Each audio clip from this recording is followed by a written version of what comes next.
Os 6 passos da salvação.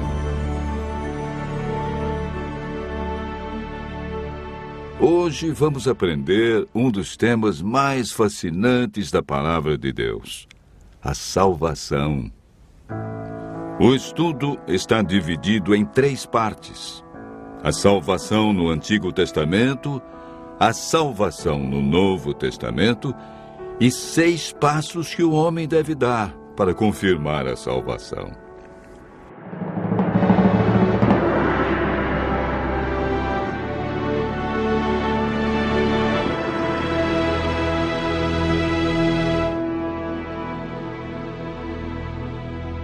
De acordo com a Bíblia, todos nós somos pecadores e estamos separados de Deus pelo pecado.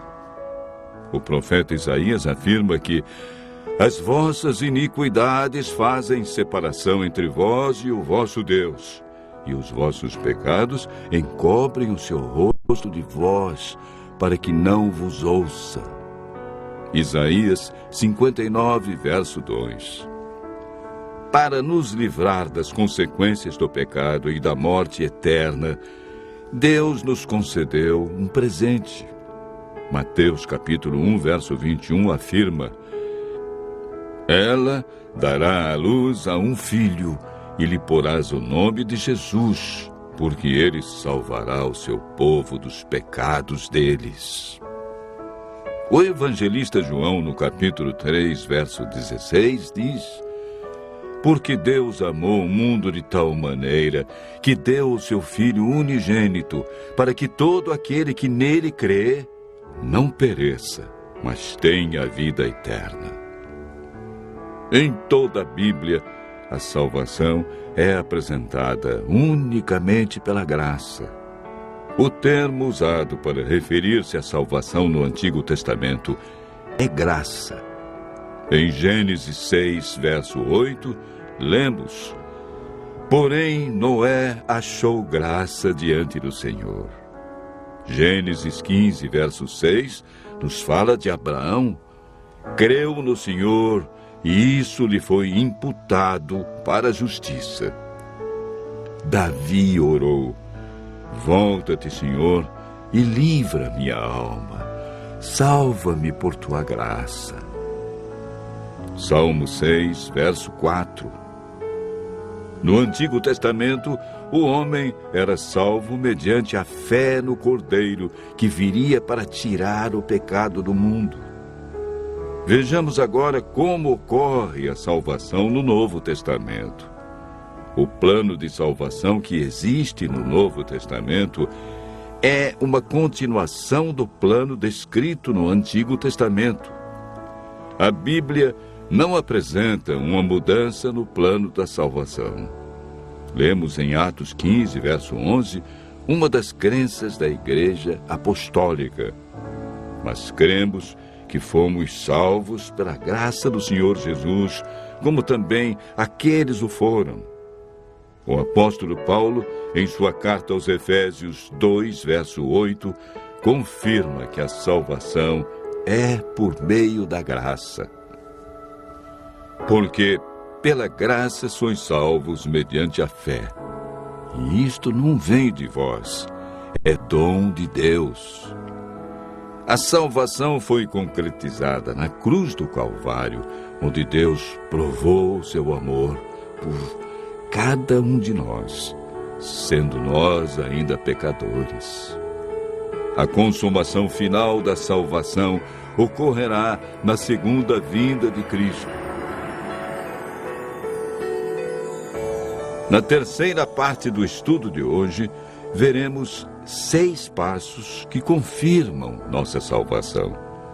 O primeiro passo encontramos em Atos 16, verso 30 e 31, na experiência do carcereiro que perguntou a Paulo e Silas: que devo fazer para ser salvo? E eles responderam: crê no Senhor Jesus e serás salvo, tu e tua casa. Não existe salvação sem crença no Senhor Jesus como o Cordeiro de Deus que tira os nossos pecados. O segundo passo é registrado em Atos, capítulo 3, verso 19. Arrependei-vos e convertei-vos para serem cancelados os vossos pecados. Toda pessoa que aceita a Cristo passa por esse processo de arrependimento e conversão, ou seja, o abandono das coisas erradas. A conversão é chamada também na Bíblia de novo nascimento. O terceiro passo é apresentado na primeira carta de João, capítulo 1, verso 9. Se confessarmos os nossos pecados, Ele é fiel e justo para nos perdoar os pecados e nos purificar de toda injustiça. Todo pecado confessado sinceramente a Cristo é perdoado. Não importa o que fizemos no passado, Deus nos concede o seu perdão, não levando em conta os tempos de ignorância. O quarto passo da salvação está relatado em Mateus 19, versos 16 e 17, na resposta de Jesus ao jovem rico. Se queres, porém, entrar na vida, guarda os mandamentos. O amor que o jovem rico demonstrava por Jesus não era suficiente para viver em conformidade com os mandamentos. Jesus disse: aquele que me ama, guardará os meus mandamentos. O amor nos motiva, cria em nós o desejo de obedecer. Quando amamos verdadeiramente a Jesus, descobrimos que os seus mandamentos não são pesados. O quinto passo é apresentado em Marcos 16, verso 16. É uma declaração de Jesus. Quem crer e for batizado será salvo. Quem, porém, não crer será condenado. O batismo é a demonstração pública de que cremos em Jesus, de que abandonamos o pecado e vamos viver de acordo com os seus ensinos deixados na Bíblia. O último passo para a salvação encontramos em Mateus 24, verso 13, na declaração de Jesus. Aquele, porém, que perseverar até o fim, esse será salvo. Perseverar é continuar praticando os ensinamentos que aprendeu. É a capacidade de continuar, apesar dos obstáculos e dificuldades que encontramos pelo caminho. Aquele que perseverar até o fim receberá a coroa da vida.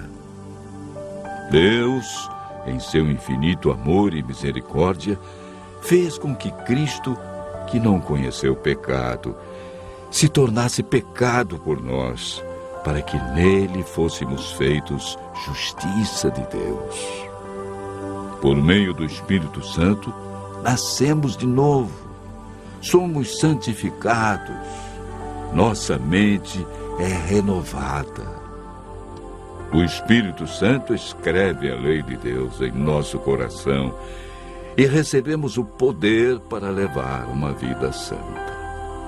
Permanecendo nele, nos tornamos participantes da natureza divina e temos a certeza da salvação.